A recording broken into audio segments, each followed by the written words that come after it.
Hello everyone, and welcome to my channel.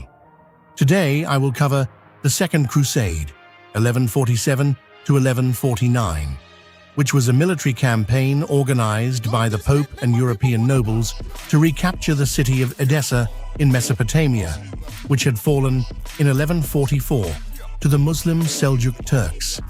It also included significant campaigns in the Iberian Peninsula and the Baltic against the Muslim Moors and pagan Europeans, respectively. Goals of the Crusade: Edessa, located on the edge of the desert of Syria in Upper Mesopotamia, was an important commercial and cultural center. The city had been in Christian hands since the First Crusade, 1095 to 1102, but it fell to Imad ad-Din Zangi, the Muslim independent ruler of Mosul and Aleppo, on December 24, 1144. Following the capture, Christians were killed or sold into slavery, which resulted in a response from Pope Eugenius III to call for a crusade on December 1, 1145. To boost the Crusade's appeal, Christians who joined were promised a remission of their sins, even if they died on the journey to the Levant. This move was hugely successful, and 60,000 Crusaders were ready to fight. The crusade was led by the German king, Conrad III, and Louis VII, the King of France. It was the first time that kings had personally led a crusader force. In the early summer of 1147, the army marched across Europe to Constantinople. The Crusaders were reminded of the urgency of a military response when Nur ad-Din, Zangi's successor after his death in September 1146, defeated the Latin leader Jocelyn II's attempt to retake Edessa. Once again, the city was sacked to celebrate Nur ad-Din's new power. All the Christian male citizens of the city were slaughtered, and the women and children were sold into slavery.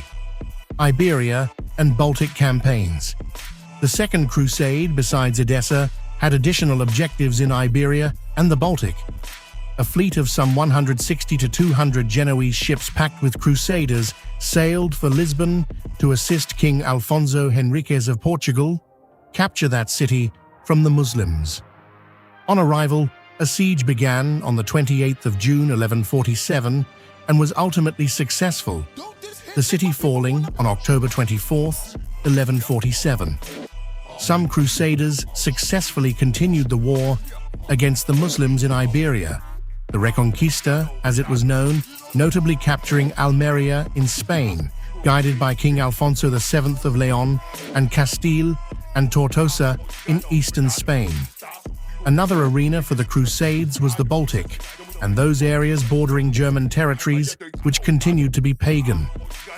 The Northern Crusades campaign, conducted by Saxons led by German and Danish nobles, and directed against the pagan Wends. Between June and September of 1147, Dobbin and Malchow were successfully attacked, but the overall campaign fared little better than the usual annual raiding parties sent into the area.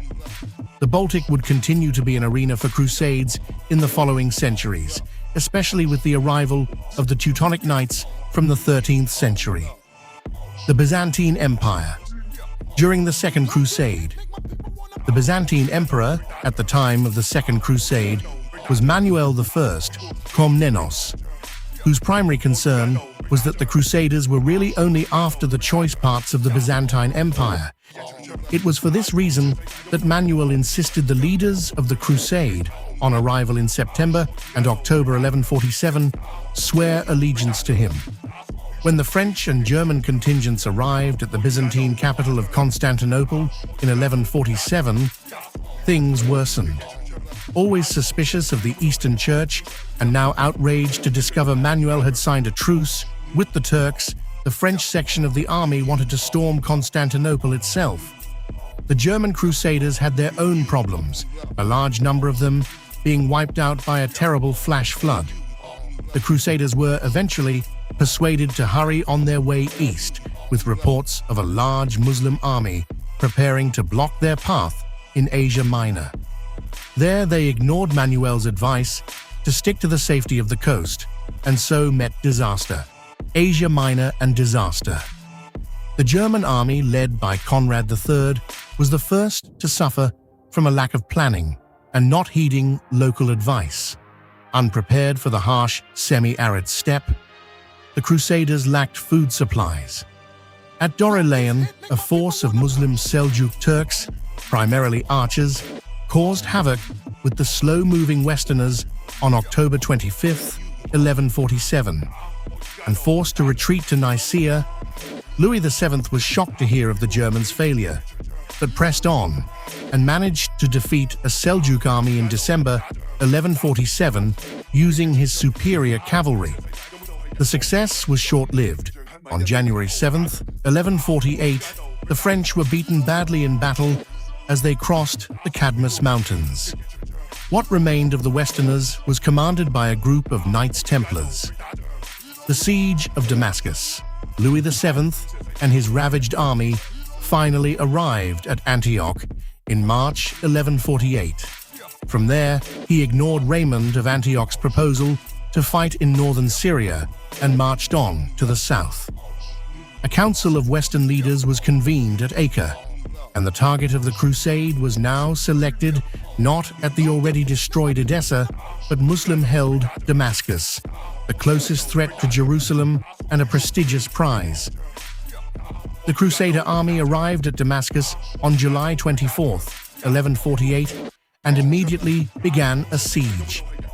After only 4 days, though, the difficulties presented by the defenses and the serious lack of water for the attackers meant the siege had to be abandoned. The collapse of the siege after such a short time led some, notably Conrad III, to suspect the defenders had bribed the Christian residents into inaction. Others suspected Byzantine interference. The Crusader leaders may have preferred the option of retreat to fight another day. There was to be no other fight, though, as Conrad III returned to Europe in September 1148, and Louis, after a sightseeing tour of the Holy Land, did the same 6 months later. The Second Crusade, despite so much early promise, had disappointingly fizzled out like a water-damaged firework. Aftermath. The Second Crusade was a serious blow to Byzantium's carefully constructed diplomatic alliances, especially with Conrad III against the Normans. The Crusade and Conrad's absence from Europe provided a distraction which allowed the Norman king Roger II of Sicily the freedom to attack and pillage Kerkyra, Euboea, Corinth, and Thebes in 1147.